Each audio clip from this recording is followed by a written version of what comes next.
This is Seeking the Word. In this episode, the reading is from Genesis chapter 8, verses 1 through 22. This is episode 7, part 3 of 4 in the flood narrative. The purpose is to read the passage carefully and attentively, observing what is present in the text, without teaching or preaching. God remembered Noah, all the animals, and all the livestock that were with him in the ship. And God made a wind to pass over the earth. The waters subsided. The deep's fountains and the sky's windows were also stopped, and the rain from the sky was restrained. The waters continually receded from the earth. After the end of 150 days, the waters receded. The ship rested in the 7th month, on the 7th day of the month, on Ararat's mountains. The waters receded continually under the 10th month. In the 10th month, on the 1st day of the month, the tops of the mountains were seen. It happened at the end of the 40 days that Noah opened the window of the ship which he had made, and he sent out a raven. It went back and forth until the waters were dried up from the earth. He himself sent out a dove to see if the waters were abated from the surface of the ground. But the dove found no place to rest her foot, and she returned to him in the ship, for the waters were on the surface of the whole earth. He put out his hand and took her, and brought her to him into the ship. He stayed yet another 7 days, and again he sent the dove out of the ship. The dove came back to him at evening, and behold, in her mouth was a freshly plucked olive leaf. So Noah knew that the waters were abated from the earth. He stayed yet another 7 days, and sent out the dove, and she didn't return to him anymore. In the 601st year of the 1st month, the 1st day of the month, the waters were dried up from the earth. Noah removed the covering of the ship and looked. He saw that the surface of the ground was dried. In the 2nd month, on the 27th day of the month, the earth was dry. God spoke to Noah, saying, "Go out of the ship, you, your wife, your sons, and your sons' wives with you.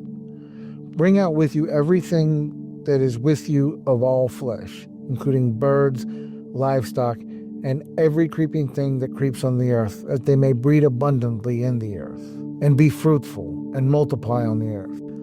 Noah went out with his sons, his wife, and his sons' wives with them. Every animal, every creeping thing, and every bird, whatever moves on the earth, after their families, went out of the ship.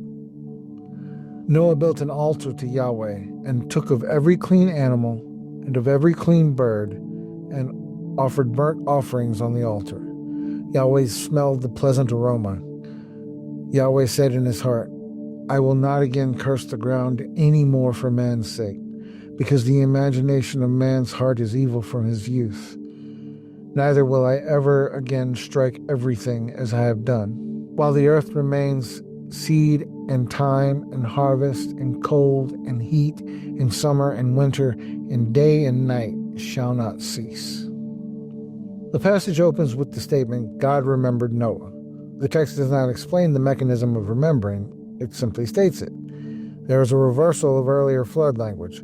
The fountains of the deep and the windows of the sky are stopped. The rain is restrained. The water recedes. The verbs move in the opposite direction from Genesis 7. The number 150 days appears again, marking duration before recession is noted.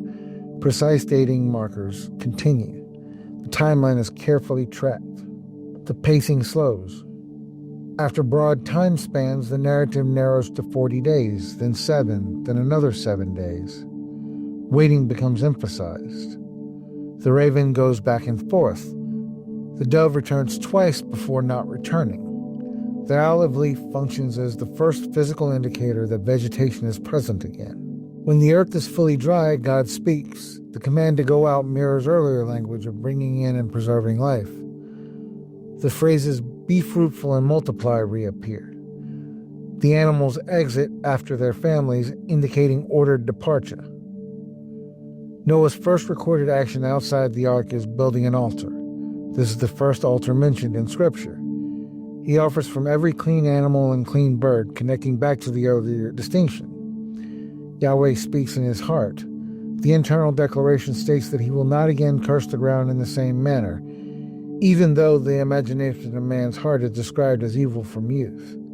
The passage closes with cyclical markers of stability. Ordered time continues. When I first read God remembered Noah, I actually had to stop for a second, because on the surface that sounded strange. Why would God need to remember? It almost sounds like he forgot. And if he forgot, what has he focused on instead? But the text doesn't say he forgot. It just says he remembered. The more I turned that over in my head, the more it seemed like remembering here isn't about losing track of something. It's about turning your attention to it, bringing it forward. And it doesn't say Noah. It says Noah and all the animals and livestock with him. At that point, Noah and the preservation effort are basically the same thing. You say Noah, you're talking about the whole operation. So I don't picture God suddenly realizing something slipped his mind. I picture a shift. The judgment phase is done. Now it's time to move the preservation forward. Then that line shows up again, that the imagination of man's heart is evil from his youth. And if you're just being honest with what's on the page, you can't help but think, then what's the point? If the heart didn't change, why go through all of that? But the text doesn't read like God is surprised by that. It doesn't read like he's expected a different outcome. From my perspective, and just staying inside what's here, God knew that before the rain ever started. The difference now isn't the condition of man. It's the way he says he'll respond to it. He won't curse the ground like that again. That doesn't mean wickedness is gone. It just means he's not using the same method again. The pacing in this chapter feels different too. The flood itself was intense, fast, overwhelming. But the waters going down, that's slow. 150 days, then 40 days, then 7, then another 7. Noah waits, sends the dove, waits again. God could have dried everything up in a moment, but he doesn't. He sends a wind. He lets the water recede. He allows time. To me, that feels like gentleness. The judgment has already happened. The hard part is done. Now it feels like the start of healing. For the earth, for Noah, for everything that survived. And when Noah finally steps onto dry land, the first thing mentioned isn't survival planning. It's an altar. The text doesn't tell us what he was feeling. It doesn't say he was grateful, but it's hard not to see that there. After everything he's just lived through, it makes sense the first instinct would be to turn towards God. The flood didn't change the human heart.